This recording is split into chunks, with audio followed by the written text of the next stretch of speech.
Brody Saunders here with Top MMA News, talking to TJ Grant. How are you doing, TJ? I'm doing really good. Right on. You know, just finished doing a seminar with Sergio Silva. It's you know, awesome jiu-jitsu. I learned a lot. And right on. Get ready for this fight. Yeah. So you're fighting Julio Paulino at UFC 119. How do you feel about that fight? I feel good. I mean, every fight in the UFC is tough. I know he's a tough opponent. You know, he's got knockout power. He's showed that. I mean, he's got a lot of wins by TKO and KO. You know, he's cutting down from 185, but I mean, you know, he's got to weigh 170 the day before, just like me.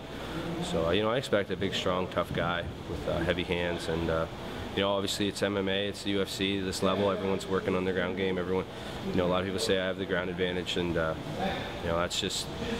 I feel good no matter where the fight goes. Personally, like, you know, with anybody, I just like to be prepared, and you know, I'm going to be ready. Right. When you're on your back, you tend to be amazing, is the best way to put it. When you got into the UFC, you had that great base. What was the things you found you needed to work on to be at this level?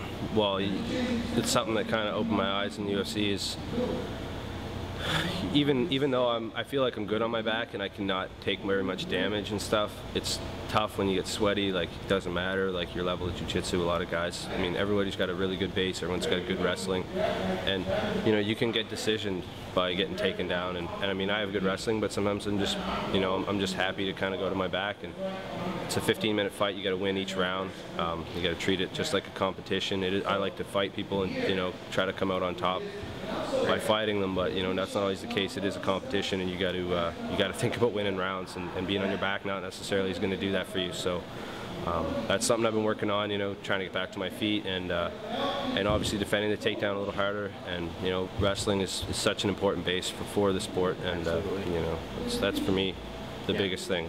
Right on. So you fought Ryo Chonin, you fought Johnny Hendricks, you fought Don Hyun Kim.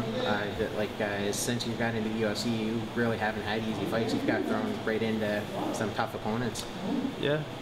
I mean, everybody in the UFC gets the same thing, though. I mean, it's like you're fighting the best fighters in the world, you know, 2, 3, 4 times a year, and that's just the way it is. Like, you know, I think maybe two years ago was pretty much the end of guys getting easy fights in the UFC. Like, occasionally you get guys that get on from the Ultimate Fighter.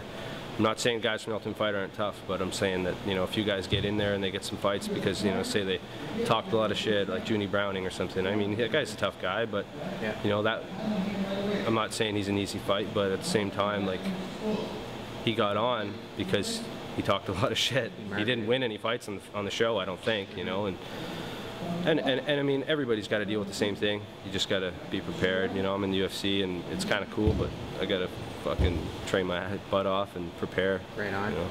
Yeah. So since you're in the welterweight division, and you've already fought some great fighters, and there's a really deep pool of excellent fighters, who's your dream fight in the UFC right now? Julio Paulino, man. That's my dream. That's me. That's all I'm thinking about right now. Yeah. You know, it's kind of crazy. You get to see all these guys fight. You never know who you're going to be fighting next.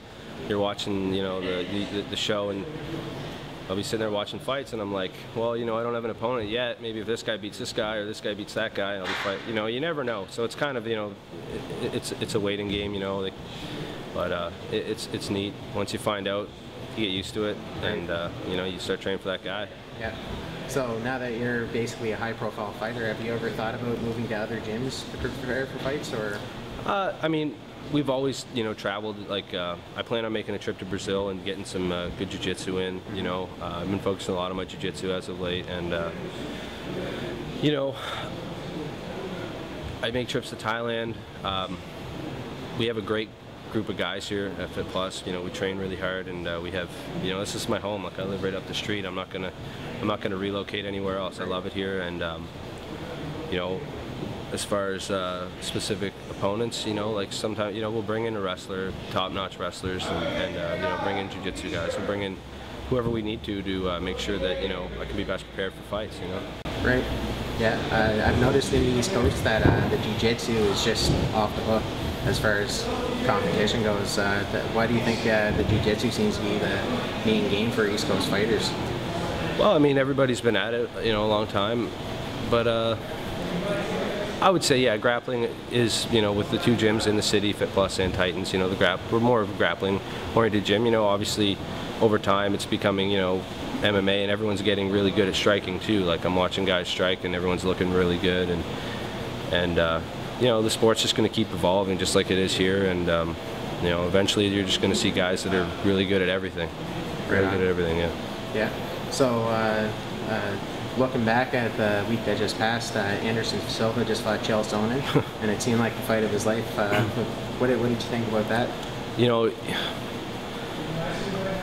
I thought that Chael had a good shot, and I like the thing I like about him is that he does talk a lot before the fight, but when it comes time to do it, he doesn't hide, and he came out, he gave a good fight, and I commend him because he could have laid on him for that last round. He didn't really need to do anything. Like, he could have just got the takedown, but he never stopped, and he didn't want to be a boring wrestler winning a decision. He wanted to beat the hell out of Anderson Silva, and he did get caught, and I commend Anderson Silva for staying in the fight, and he never gave up, and he was competitive. I thought the first round was very one-sided. The second round, Anderson started establishing his guard, but it was still kind of a one-sided round, and then the rest of the rounds were just, Chael was winning them. Yeah.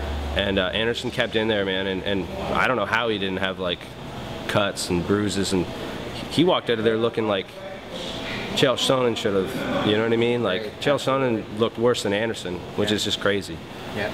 But, it was a great fight, and, it's not very often that you see a 5-round decision in MMA that everyone's pretty much going, oh, this wrestler's just blanketing him, and this is going to, there's no way he's going to turn this around, Especially in the 5th round. For him to do that, that's huge. It's definitely one of the most memorable fights I've ever watched, and it was a good one.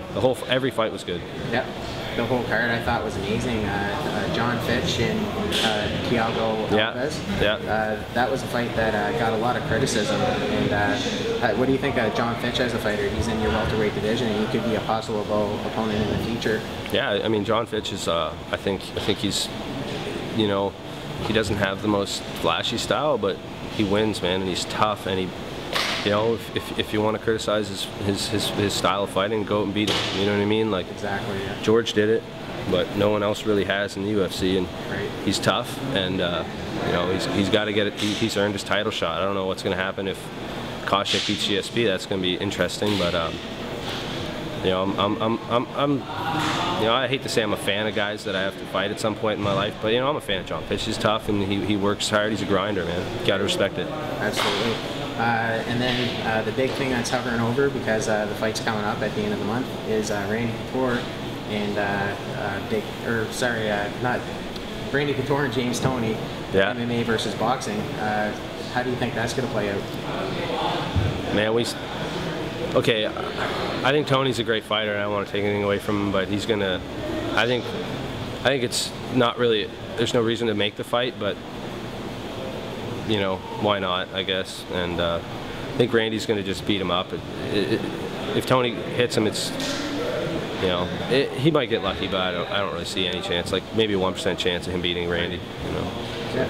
We saw that guy, what's his name, fight Hoist Gracie with the boxing glove on, Yes. Yeah, what happened to him? Hoist had no stand-up, no wrestling, and he still beat him. Right. James Toney's he's tough. He's obviously got heart. He's been around. He's fought. He's a great boxer. But I think Randy's gonna.